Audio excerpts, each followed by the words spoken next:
नमस्कार, big debate में आपका स्वागत है। मैं हूं आपके साथ दीपक भदौरिया। मध्य प्रदेश के राजनीतिक इतिहास में ऐसा पहली बार हुआ है जब बीजेपी ने प्रदेश की सभी 29 लोकसभा सीटें जीती हों। भाजपा की इस ऐतिहासिक जीत के बाद मध्य प्रदेश हिंदी बेल्ट वाले राज्यों में सबसे बड़ा क्लीन स्वीप वाला राज्य बन गया है। इससे पहले साल 1984 में अविभाजित मध्य प्रदेश में हुए चुनाव में कांग्रेस ने क्लीन स्वीप किया था, लेकिन इस बार कांग्रेस का सबसे मजबूत गढ़ मानी जाने वाली छिंदवाड़ा लोकसभा सीट भी कांग्रेस नहीं बचा पाई। यहां जीत का अंतर भी मामूली नहीं बल्कि 1 लाख से ज्यादा का रहा। ऐसे में मध्य प्रदेश में लोकसभा चुनाव को लेकर बनाई गई कांग्रेस की रणनीति पर ही नहीं बल्कि प्रदेश के कांग्रेस नेतृत्व पर भी सवाल उठना लाजमी है। तो दूसरी तरफ देश भर में भाजपा की सीटें कम हुई, फिर मध्य प्रदेश में बीजेपी ने ये कैसे कमाल किया, आज चर्चा इसी मुद्दे पर।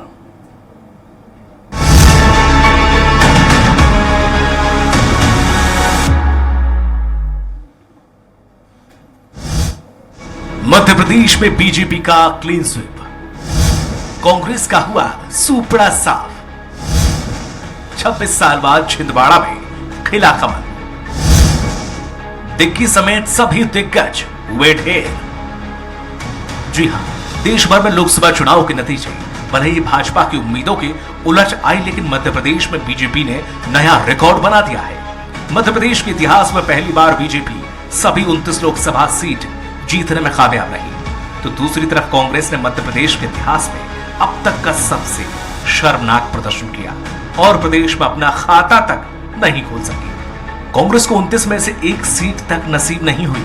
इससे पहले सिर्फ 1984 में अविभाजित मध्य प्रदेश में हुए उपचुनाव में कांग्रेस ने क्लीन स्वीप किया था, लेकिन इस बार कांग्रेस के सबसे मजबूत किले छिंदवाड़ा में भी बीजेपी ने 1,13,000 से ज्यादा वोटों से जीत दर्ज की है। कांग्रेस के टिकट पर दूसरी बार लोकसभा चुनाव में उतरे कमलनाथ की बेटी नकुलनाथ बीजेपी के विवेक बंटी साहू से 1 लाख से ज्यादा वोटों से हार गए हैं। वहीं गुना में पिछली बार हारने वाले ज्योतिरादित्य सिंधिया ने इस बार तगड़ी वापसी की। सिंधिया ने करीब 5.35 लाख से ज्यादा वोटों से जीत हासिल की है। वहीं विदिशा से शिवराज सिंह चौहान और खजुराहो से बीटी शर्मा ने भी बड़े अंतर से जीत हासिल की। इसके अलावा इंदौर से बीजेपी के शंकर लाल वानी ने 10 लाख से ज्यादा वोटों से जीत दर्ज करके नया रिकॉर्ड बना दिया। देखिए, जब भी सफलता मिलती है तो उसके कारकों में सभी होते हैं। डबल इंजन की सरकारों के कार्य और भारतीय जनता पार्टी की संगठनात्मक क्षमता। पिछले कुछ समय से भारतीय जनता पार्टी मध्य प्रदेश ने बूथ शक्ति को जागृत करने के लिए एक विशेष अभियान छेड़ा था। बूथ विजय संकल्प अभियान भी हमारे यहाँ था, डिजिटलाइजेशन किया गया। उसका परिणाम आपको स्पष्ट दिखता है कि भारतीय जनता पार्टी मध्य प्रदेश अब एक अभेद किले की तरह तैयार हो गया, जहां पर कांग्रेस और विपक्षी दल इन सब की रणनीतियों को खारिज कर दिया गया। पिछला चुनाव हारने के बाद कार्यकर्ता का मनोबल टूटा और बहुत लोग कांग्रेस पार्टी छोड़ के गए और लोगों से ये कहते रहे कि यार ये कितना संघर्ष करोगे, अब यहाँ क्या रखा है। इससे पार्टी का जो आत्मविश्वास है और कार्यकर्ता का जो मनोबल है वो टूट गया। बीजेपी ने प्रदेश की 29 सीटों पर करीब 59.5% वोट हासिल किए हैं और यह 2019 के 58.5% के मुकाबले सिर्फ 1% ज्यादा रहा। कांग्रेस की बात करें तो 2019 के 34.8% के मुकाबले 32.19% वोट ही हासिल किए और यह पिछले चुनाव से करीब 2.5% कम रहा। Bureau report, Swaraj express. और इसी मुद्दे पर चर्चा के लिए हमारे साथ खास मेहमान मौजूद हैं। अजय सिंह हैं बीजेपी नेता, अमित चौरसिया हैं कांग्रेस नेता और धर्मेंद्र पैकवार हैं वरिष्ठ पत्रकार। धर्मेंद्र जी, जिस तरह से देखें क्लीन स्वीप, सब लोग अपने अपने अन्य कारण बता रहे हैं, हालांकि वो आत्ममंथन कर रहे हैं, बोल रहे हैं हम कहाँ कमियां रह गए ये देखेंगे, और बीजेपी बोल रही है कि सीधे सीधे कि कुछ काम किया नहीं, इनकी पार्टी में पहले से दम नहीं था, इनके नेता पार्टी छोड़कर भाग रहे थे, तमाम तरीके। आपको इस पूरे कल के सिनेरियो के बाद अगर देखें बहुत डीपली, बहुत सारे चुनाव आपने देखे होंगे, कहां कमी रही और बीजेपी कहां पर माइलेज ले गई? देखिए, भारतीय जनता पार्टी लगभग 40 सालों से ही, जब 77 में आपातकाल के बाद जो चुनाव हुआ उसमें भी एकमात्र छिंदवाड़ा सीट थी जहां कांग्रेस जीती थी। वहां से गार्गी शंकर मिश्र जीते थे और इतना मजबूत गढ़ था, इसको समझा गया कि संजय गांधी जी ने 1980 में अपने दोस्त को, जो कि मेरठ के रहने वाले थे, जो कभी मध्य प्रदेश नहीं आए थे, जिन्होंने छिंदवाड़ा देखा नहीं था, उनको सिर्फ इसलिए भेजा कि छिंदवाड़ा गढ़ है, आदिवासी बहुल जिला है, और वहाँ से कमलनाथ जी जीते, और कमलनाथ जी ने जीते। उसके बाद कमलनाथ जी ने छिंदवाड़ा को, और छिंदवाड़ा ने कमलनाथ जी को आत्मसात कर लिया। और ये सबको मालूम है कि कमलनाथ जी ने छिंदवाड़ा को एक अलग पहचान दी। छिंदवाड़ा मध्य प्रदेश का एकमात्र ऐसा जिला है कि जिला स्तर पर चारों उसमें रिंग रोड बना हुआ है। बहुत सारे काम, विकास के काम हुए हैं, बहुत कुछ किया है उन्होंने। वो एक राजनीतिक मुद्दा हो सकता है कि उन्होंने क्या किया क्या नहीं किया, कांग्रेस के या हमारे भाजपाई मित्र बताएंगे। लेकिन पिछले साल जब चुनाव हुआ था 2019 का, उसमें भी कांग्रेस सिर्फ 35,000 पर आकर 35,000 की लीड थी। और जो भाजपा के उम्मीदवार थे नत्थन शाह जी, उन्होंने बहुत अच्छा संघर्ष किया था। शिवराज जी ने भी बहुत मेहनत की थी। जब भारतीय जनता पार्टी वहाँ मेहनत बहुत लंबे समय से कर रही है, जब एक लंबी मेहनत करते हैं तो धीरे धीरे जाकर उसका परिणाम आता है। और इस बार ये हुआ कि कमलनाथ जी पिछली बार सरकार में थे, इस बार कमलनाथ जी सरकार से बाहर थे, फिर कमलनाथ जी की एक उम्र हो गई है। तीसरी बात कि वहाँ पर सिर्फ कमलनाथ जी चुनाव लड़ रहे थे, ना कि कांग्रेस चुनाव लड़ रही थी। और चुनाव के जब ठीक पहले उम्मीदवार की घोषणा होना थी, उसके एक पखवाड़े पहले एक अजीब घटनाक्रम छिंदवाड़ा में हुआ था कि कमलनाथ जी के भाजपा में जाने की अटकलें शुरू हुई। कमलनाथ जी ने कभी इसका खंडन नहीं किया। कमलनाथ जी के बहुत सारे लोग भोपाल आए, कोई गए, कोई दिल्ली गए, फ्लाइट की टिकट हुए, ट्रेन के टिकट हुए, टिकट कैंसिल हुए, और आखिरी में कमलनाथ जी छिंदवाड़ा में कांग्रेस में ही रह गए। दूसरी बात ये थी कि कमलनाथ जी के जो बेटे हैं नकुलनाथ जी, उनका कांग्रेस के जो बड़े नेता थे, जो कमलनाथ जी के शुरू से 1980 से सहयोगी रहे, उनके प्रति व्यवहार ठीक नहीं था, ऐसा उन लोगों का आरोप था। जैसे दीपक सक्सेना जी, हमारे यहाँ पर एक परिपाटी है कि कोई भी अपने से उम्र में बड़े व्यक्ति के नाम के आगे जी, भैया, इस तरह का संबोधन लगाया जाता है। लेकिन चूंकि नकुलनाथ एक कारपोरेट कल्चर के पले बड़े व्यक्ति हैं, तो वहाँ फर्स्ट नेम से ही लोगों को पुकारा जाता है। तो दीपक सक्सेना हो, फिर और बाकी दूसरे लोगों, सैयद जाफर हो, और कई पुराने ऐसे लोग जो कमलनाथ जी को हमेशा मदद करते रहे, या कमलनाथ जी के लिए उन्होंने कई कुर्बानियां दी। ये बात ठीक है कि कमलनाथ जी ने भी इन सबको राजनीति में बहुत मौके दिए, लेकिन कहीं ना कहीं कांग्रेस का जो पुराना कार्यकर्ता था, उसको आत्मसम्मान को उसके ठेस पहुंची। और इसको भारतीय जनता पार्टी ने बहुत ही चतुराई से केस कराया, उसको लपका। तो इसमें भारतीय जनता पार्टी संगठन ने बहुत मेहनत की, और भारतीय जनता पार्टी संगठन में आज के संगठन ने जो मौजूदा है उसने तो की ही, लेकिन आज पिछले संगठनों ने जो मेहनत की है उसको भी आप नकार नहीं सकते हैं, क्योंकि कोई भी बड़ा टारगेट एक दिन में अचीव नहीं होता है। तो आप देखिए कि फिर वहाँ जो प्रत्याशी चयन हुआ, प्रत्याशी चयन में मुख्यमंत्री मोहन यादव जी, और वहाँ पर जो जिनको जिम्मेदारी दी गई कैलाश विजयवर्गीय जी, ये दोनों प्रत्याशी चयन से दूर थे। लेकिन वहाँ पर भाजपा के प्रत्याशी बहुत मजबूत थे, उनकी बहुत अच्छी इमेज थी, ऐसा कुछ नहीं है।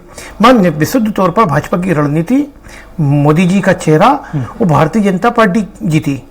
तो वहाँ पर जाकर कैलाश जी ने जिस तरीके से रणनीति बनाई और मुख्यमंत्री जी ने जिस तरीके से वहाँ फोकस किया, उसका परिणाम था कि भारतीय जनता पार्टी उस अभेद किले को भेद पाई। उसमें संगठन की भी मेहनत रही, बीडी शर्मा जी की रही, हितानंद शर्मा जी लगातार वहां जाते रहे, हितानंद जी ने बैठकें की, कार्यकर्ताओं को बूस्ट किया। संगठन के पर्दे के पीछे, कुछ लोग पर्दे के सामने होते हैं, कुछ लोग पर्दे के पीछे होते हैं। तो एक समग्र मेहनत का नतीजा था कि छिंदवाड़ा में भारतीय जनता पार्टी जीत पाई।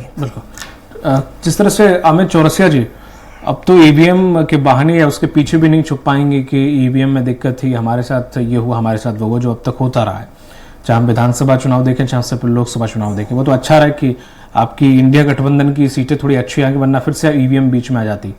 अब चूंकि वहां पर अच्छी खासी बढ़त हो गई है, तो ईवीएम तो बीच में आएगी नहीं। अब हम सवाल उठाएंगे कि हमें कमी कहाँ रह गई, क्योंकि अब उसके अलावा कोई चारा है नहीं, आत्ममंथन और अपनी गलती या जो हुआ है उसे स्वीकार करने के अलावा।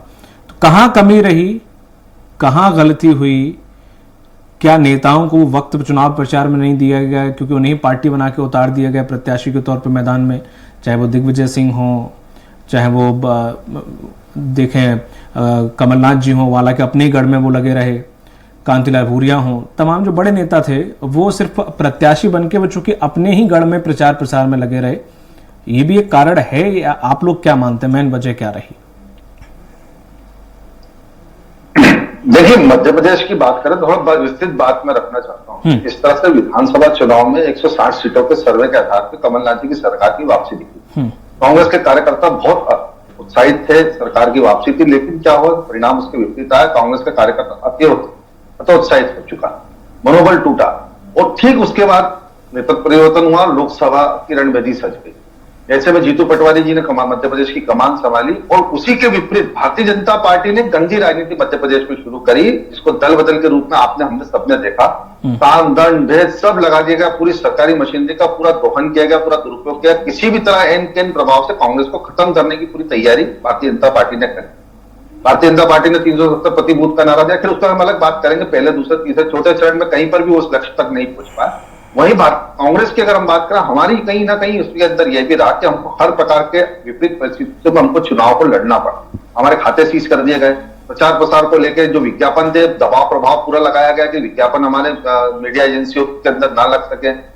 वो उसके अलावा दूसरी भी बहुत अन्य कारण रहे। तोड़फोड़ मुख्य कारण रहा, छिंदवाड़ा जिसको पूरा भारतीय जनता पार्टी ने प्राइम टारगेट पे लिया, लेकिन इसके विपरीत आप देखिए पिछले लोकसभा चुनाव 29 में से 28 सीट भारतीय जनता पार्टी ने जीती।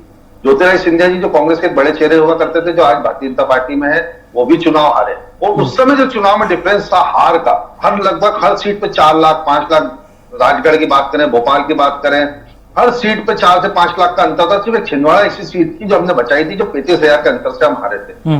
और इस बार आप देखिए 15 सीट हमने शुरू से कहा, पटवारी जी हमारे प्रदेश अध्यक्ष जी ने कहा, हमारे सभी नेताओं ने कहा, 15 सीटों पर बहुत ताकत के साथ चुनाव में लड़ रहे। और 15 सीटों के अंदर जो हमारा हार का आकलन था 60,000 से 2 लाख के बीच में रहा। तो कहीं ना कहीं हमने जो 5 लाख 4 लाख का एक पहाड़ भारतीय जनता पार्टी ने खड़ा कर रखा था, उसको भी तोड़ा। हार तो हार होती है सर, एक वोट से भी। दबाव प्रभाव की राजनीति भारतीय जनता पार्टी ने करी, उससे भी हम लड़े, सरकारी मशीनरी से लड़े। तो ये तमाम चीजें थी। उसके बाद भी हम मानते हैं कि 29-0 भारतीय जनता पार्टी अपना लक्ष्य को पाने में सफल रही। मध्य प्रदेश में 29 सीटें भारतीय जनता पार्टी ने जीती, और उसका कहीं ना कहीं श्रेय शिवराज सिंह चौहान जी को भी जाता है। जो लाडली बहना योजना थी, उसका इफेक्ट भी कहीं ना कहीं जमीन पर बना हुआ था बहुत अच्छी तरीके से। और शिवराज सिंह चौहान जी के प्रति जो नरेंद्र मोदी जी ने जिस आपके पास भी तो था, नारी न्याय योजना आपके पास भी तो थी, सांसद टिकट शिवराज जी ने कराए थे, उनकी भी एक प्रकार से मजबूत स्थिति बनी। तो वो भी कई कारण थे। तो हम मानते कहीं ना कहीं संगठनात्मक सुधार की चौरसिया जी वो संगठन बनाना, कैडर वोट हमें बढ़ाना पड़ेगा। चौरसिया जी 2% वोट हमारा शहरी सीटों पे कम हुआ है, तो उस पर भी हमको काम करना होगा। चौरसिया जी अब ये आप तक आवाज आ रही है सर? मजबूत करने का और जन सेवा का। चौरसिया जी आप सुन पा रहे हैं? भारतीय जनता पार्टी के जो भ्रष्टाचार है उसको मुखरता के साथ हम काम करेंगे। चौरसिया जी आप सुन पा रहे हैं? जी, आपने कहा कि कार्यकर्ता आपके बहुत ज्यादा निराश थे क्योंकि वो हतोत्साहित थे। सर 6 महीने का वक्त मिला आपको, कार्यकर्ता में जोश नहीं भर पाए? आप बोल रहे थे हमारे नए अध्यक्ष आ गए, अब जोशी जोश होगा, युवाओं की नई पार्टी खड़ी होगी। और रही बात अगर अकाउंट सीज कर दिए गए थे, मैं अगर ये भी बात मान लेता हूं तो सर अकाउंट सीज करने से ये फर्क पड़ता है। अकाउंट तो पूरी पार्टी के सीज हुए ना सर, केंद्र से, अब सिर्फ राज्य सरकार के अकाउंट सीज नहीं हुए, सिर्फ कांग्रेस पार्टी के सीज हुए, भारतीय जनता पार्टी के नहीं हुए। लीजिए सर, भाई कांग्रेस ने यूपी में भी तो किया, सुन तो लीजिए। सिर्फ मध्य प्रदेश में ही सीज नहीं किए गए, मध्य प्रदेश, छत्तीसगढ़ या सिर्फ इन्हें यही सीज किए, केंद्र में सीज किए गए होंगे ना सर। तो वहां तो आप यूपी में तो ताबड़तोड़ चीजें ले आए, अच्छा खासा प्रदर्शन किया आपने, बाकी राज्यों में भी ठीक ठाक किया, हरियाणा में अच्छा किया। सत्तारूढ़ दल का भी एक फर्क पड़ता है सर। आज मध्य प्रदेश में भारतीय जनता पार्टी की सरकार है, उसका भी एक फर्क पड़ता है। गुजरात में देखिए 1 सीट हम जीत कर आए, हम 4 से 5 सीटों पे थे, वहां पर भी किस तरह से सूरत के अंदर घटना घटी। आप ये कह रहे हैं इस बार ईवीएम नहीं, प्रशासनिक दबाव बनाया गया, आप ये कहना चाह रहे हैं? हमारे भूपेश बघेल जी जैसे कैंडिडेट जो एक्स सीएम थे वो चुनाव हारे। तो कहीं ना कहीं आप इसको भी इनकार नहीं कर सकते कि सरकारी मशीनरी का भरपूर दुरुपयोग भारतीय जनता पार्टी की सरकार थी। आपने कहा दल बदल हुआ, दिल्ली में देखिए हम 4 शाम के 4 बजे तक हम 7 सीटों पे आके चल रहे हैं। चौरसिया जी आपने कहा दल बदल हुआ, बल्कि आप तो खुश थे दल बदल से कि हमारे नाकारे निकम्मे जो भी है सब निकल के भाग रहे हैं, अच्छी बात है, हमारी पार्टी साफ स्वच्छ हो गई है, अब और तेज हो गई है। देखिए सबके अपने अपने व्यक्तित्व रहते हैं। अब चित्त भी मेरी पट्टी भी मेरी आप कर रहे हो। कांग्रेस का कार्यकर्ता जाता है तो मन में दुख होता है, पीड़ा होती है, ऐसा ही नहीं होता है। इससे आप इकलौते प्रवक्ता हैं जो अब ये कह रहे हैं कि पीड़ा होती है, अब अपने जाते हैं, जुड़ा हुआ होता है, तो उसके जाने का कहीं इससे पहले तो होता है। इससे पहले तो चाहे आपके जो भी प्रवक्ता हो, चाहे वो आपकी मीडिया सेल के अध्यक्ष हो, वो तो सब यही कह रहे थे बहुत बढ़िया हुआ, हम ऐसे लोगों को बिल्कुल नहीं चाहते, पार्टी हल्का महसूस कर रही है। मैं मेरी व्यक्तिगत बात यहाँ पर रख रहा हूँ, चलिए जो भी है। भारतीय जनता पार्टी ने जिस तरह से दबाव प्रभाव के साथ में राजनीति करी है, क्या pre fair election Madhya Pradesh में हुए हैं? मुरैना के अंदर आपका हाल पूरी तरीके से हाल कुछ ऐसा है, सरपंचों की राय शर्माते घटोला यहीं बचेगा। घर जला दिए गए। इंदौर शहर के अंदर खुलेआम लोकतंत्र की डकैती हुई, 2 लाख का नोटा दबा है।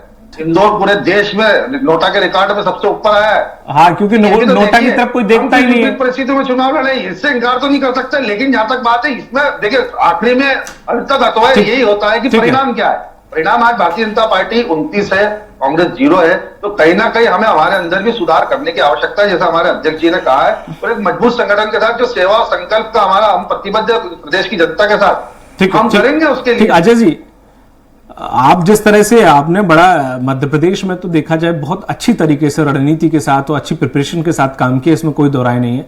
हालांकि उत्तर प्रदेश ने भी किया था, लेकिन पता नहीं वो कैसे पीछे रह गए, हालांकि वो अलग विषय है, हम मध्य प्रदेश की बात करते हैं। आपने लेकिन यहाँ पे एक चीज बहुत अच्छी की, जिस तरह से इनके जो नेता जो हर महीने हर 10-15 दिन में जो एक छिटक कर इधर आ रहे थे, टूट रहे थे, बिखर रहे थे, आपने कहीं ना कहीं इनके संगठन को उसमें उलझाए रखा कि अब कौन जाएगा, अब कौन जाएगा। थोड़ा ध्यान तो यहाँ इनका फोकस रहा, बाकी तो गलतियां ये स्वीकार रहे हैं। आप क्या कहेंगे?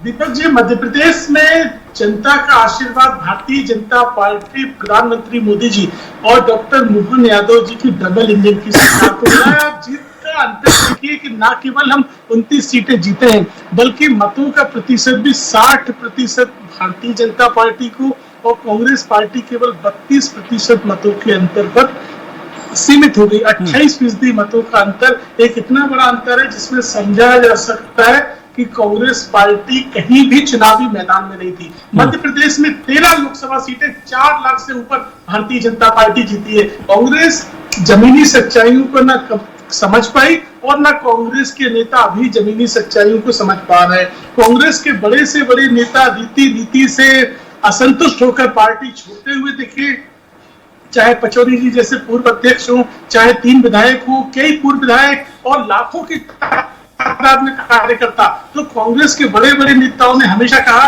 कि ये रिजेक्टेड माल है, इनकी हमें कोई जरूरत नहीं थी, ये भारतीय जनता पार्टी में हमारा रिजेक्टेड माल जा रहा है और हमारी पार्टी अब और अच्छी हो गई है। तो मध्य प्रदेश में चुनाव परिणाम ने दिखा दिया कि कांग्रेस का नेतृत्व किस तरह के स्तर से जूझ रहा था, जिन्हें जमीनी सच्चाइयों का कहीं कोई अता पता नहीं था। रही बात कमलनाथ जी की, कमलनाथ जी का अहंकार उन्हें ले डूबा। कमलनाथ जी ने छिंदवाड़ा में जिस तरह से जनता को अगर कुछ सुविधाएं दी भी, तो उसके बदले में जनता का जिस तरह से अपमान किया, जनता को जो लाभ मिला वो केंद्र और राज्य सरकार की योजनाओं से मिला, चाहे आयुष्मान योजना हो, चाहे प्रधानमंत्री आवास हो, चाहे राशन योजना, ये तमाम वो योजनाएं थी जो भारतीय जनता पार्टी सरकार की छिंदवाड़ा में क्रियान्वयन हुआ और जनता को लाभ मिला। और कमलनाथ जी द्वारा उस जनता के नाम पर बड़े बड़े पदों पर रहे, उनके पुत्र को उन्होंने स्थापित किया, प्रदेश के मुख्यमंत्री बने। उसके बाद भी छिंदवाड़ा की जनता का लगातार अपमान किया गया और जनता ने विकल्प को समझा, भारतीय जनता पार्टी का चयन किया। इसीलिए ये कमलनाथ, दिग्विजय सिंह जैसे नेताओं के अहंकार को भी तोड़ दिया है। साथ ही जीतू पटवारी तो पूरी तरह असफल नेता सिद्ध हुए। कांग्रेस पार्टी जाने, हम तो कहते हैं ऐसे नेता को 10 साल तक अध्यक्ष बना के रखें, हमें कोई आपत्ति नहीं उनके अध्यक्ष बने रहने में, लेकिन जीतू पटवारी जिस तरह से असफल सिद्ध हुए वो सबके सामने। मध्य प्रदेश की जनता ने अब अजय जी आपको इसमें अतिशयोक्ति नहीं है कि कुछ ही दिनों में मध्य प्रदेश के अंदर संगठन में बहुत बड़ा परिवर्तन देखने को मिले, तो इसमें कोई अतिशयोक्ति नहीं होगी, कोई आश्चर्यजनक बात नहीं होगी कि अगर देखने को मिलता है कोई 1-2 महीने के अंदर ही। धर्मेंद्र जी, वो तो मध्य प्रदेश है जिसने केंद्र की लाज बचा ली इस बार, अन्यथा वो बहुमत के भी लाले पड़ जाने थे, वो गई थी सरकार लगभग। अगर ये मध्य प्रदेश की सीटें कुछ भी छिटक जाती, इधर उधर हो जाती, तो वहां पर केंद्र में इसका इफेक्ट पूरा पड़ता। निश्चित तौर पर यदि मध्य प्रदेश में 5-10 सीटें कुछ कम हो जाती तो एनडीए गठबंधन की जो एक तरफा जीत है या पूर्ण बहुमत है, इस पर कुछ न कुछ असर तो पड़ता ही। लेकिन मध्य प्रदेश आज से नहीं, मध्य प्रदेश में भारतीय जनता पार्टी का संगठन पिछले जब से भाजपा बनी 1980 से, तब से देश में सबसे मजबूत है। गुजरात तो अब आया है, उत्तर प्रदेश तो अयोध्या आंदोलन के बाद मजबूत हुआ है। मध्य प्रदेश में कुशाभाऊ ठाकरे जी, प्यारेलाल जी खंडेलवाल, नारायण प्रसाद गुप्ता जी और खुद अटल जी, राजमाता जी, इन सब ने, पडवा जी, सारंग जी, जोशी जी, इन सब ने मध्य प्रदेश में संगठन में बहुत लंबे समय तक जमीन पर बहुत काम किया है। और जब जड़ें बहुत मजबूत होती हैं तो निश्चित रूप से फसल बहुत अच्छी आती है। अभी का नेतृत्व अपनी फीट थपथपा सकता है, थपथपाना चाहिए, अच्छा काम किया है। लेकिन मध्य प्रदेश में पिछले सालों में, मतलब लगभग 44 साल हो गए 19 भाजपा बने, तब से लेकर आज तक मध्य प्रदेश के संगठन को भाजपा की केंद्रीय राजनीति में सबसे मजबूत संगठन माना जाता है। और धर्मेंद्र जी, जिस तरह से अभी अमित शाह जी ने इस बार कुछ ज्यादा मेहनत भी की, उन्होंने इस तरह से संगठन को कस के रखा, लगाम खींच के रखी, चाहे नेता हो चाहे पदाधिकारी हो, उन्होंने बड़ा ही सुनियोजित तरीके से मध्य प्रदेश को लिया। और उत्तर प्रदेश में वो थोड़ा योगी आदित्यनाथ चूंकि हमेशा से अच्छा प्रदर्शन करते आए हैं, तो हल्का सा वहां पर ढील रह गई। जो पूरा फोकस था उन्होंने मध्य प्रदेश में जिस तरह से दिखाया, उस तरह से नतीजे भी आए कि जिस तरह कोई भी नेता, मंत्री, कोई भी पदाधिकारी हो, उन्होंने हर किसी से फीडबैक लिया और हर किसी की नकेल कस के रखी। देखिए, हमें रिजल्ट चाहिए। मध्य प्रदेश और उत्तर प्रदेश की राजनीति में बहुत अंतर है। मध्य प्रदेश में जो भी नेता हैं, अभी हैं, पहले थे, संगठन में है, सरकार में है, वो सब संगठन के रहमो करम के नेता हैं। और जबकि उत्तर प्रदेश में योगी आदित्यनाथ हो, कल्याण सिंह हो, राजनाथ सिंह हो, ये सब पुरुषार्थ से नेता बने, बिल्कुल, है ना। ये सब पुरुषार्थ से नेता बने। योगी आदित्यनाथ, ऐसा नहीं कि अमित शाह जी योगी आदित्यनाथ जी का भविष्य लिखेंगे या भाग्य लिखेंगे। सही, बिल्कुल सही। तो योगी आदित्यनाथ जी को कहीं ना कहीं नेग्लेक्ट करने का, इग्नोर करने का भाजपा ने वहां उत्तर प्रदेश में खामियाजा भुगता है। मध्य प्रदेश में भी अब बताइए कि चुनाव समिति की बैठक हुई, क्या मध्य प्रदेश में उम्मीदवारों के नामों की पैनल बने? नहीं बने। क्या भाजपा केंद्रीय चुनाव समिति की संसदीय बोर्ड की बैठक हुई? नहीं हुई। ये भैया भाग्य अच्छा था, यहाँ आप कुछ 6 महीने पहले बहुत अच्छे से चुनाव जीते थे, कांग्रेस बेहद कमजोर थी, तो इसका फायदा आपको मिला। मोदी जी का नाम था, रंजन भूमि का प्रभाव था, सही, ये सब कुछ था, इसीलिए और वही आप देखिए उत्तर प्रदेश में फिर से एक बात कहना चाहता हूँ और समय समय पर कहता रहा हूँ, मध्य प्रदेश की तुलना में उत्तर प्रदेश और बिहार में आम जनता में राजनीतिक जागरूकता बहुत ज्यादा है। बिल्कुल सही है। वो किसी भी दल के साथ जाए, कभी भाजपा के साथ आते हैं, कभी किसी और के साथ जाते हैं, कभी कांग्रेस, लेकिन वहां का आम आदमी भी राजनीतिक रूप से फैसले लेने में बहुत चतुर है। ठीक है, चूंकि समय का अभाव है, अजय जी एक लाइन में आप कुछ कहना चाह रहे हैं, एक लाइन में सर। उम्मीदवार चयन में प्रत्येक लोकसभा क्षेत्र में रायशुमारी के लिए वरिष्ठ नेता भेजे गए, उनके द्वारा कार्यकर्ताओं की राय के आधार पर पैनल बनाया गया, जिसको प्रदेश चुनाव समिति द्वारा चर्चा करके 2-3 नाम दिल्ली भेजे गए, जिसपे आखिरी मोहर केंद्रीय चुनाव समिति ने लगाई। और मध्य प्रदेश में भाजपा संगठन देश में उत्कृष्ट संगठन है और इसका परिणाम जो आया है वो हमारे संगठन की ताकत की वजह से आया है। बिल्कुल ठीक है, चूंकि समय समाप्त हो चुका है, बहुत बहुत शुक्रिया आपका, धर्मेंद्र जी आपका, और अजय जी आपका, अमित जी आपका, तीनों लोगों का इस पर चर्चा में जुड़ने के लिए। तो जिस तरह से हालांकि केंद्र में अब जो सरकार बनने के लिए जा रही है, लगातार जो खबरें आ रही हैं, उसमें मध्य प्रदेश का बहुत बड़ा योगदान है। अगर ये 29 सीटें थोड़ा भी इधर उधर हो जाती तो उधर केंद्र में सिंहासन कहीं ना कहीं मोदी जी का हिल जाता। तो मध्य प्रदेश में बीजेपी के संगठन, बीजेपी के पदाधिकारी ने जो काम किया वो वाकई काबिले तारीफ है। अब यहाँ पर वेंटिलेटर पर लेटी कांग्रेस को आत्ममंथन करना चाहिए और आगे भविष्य की तैयारी के लिए अभी से जुट जाना चाहिए। मुझे दीजिए इजाजत, नमस्कार।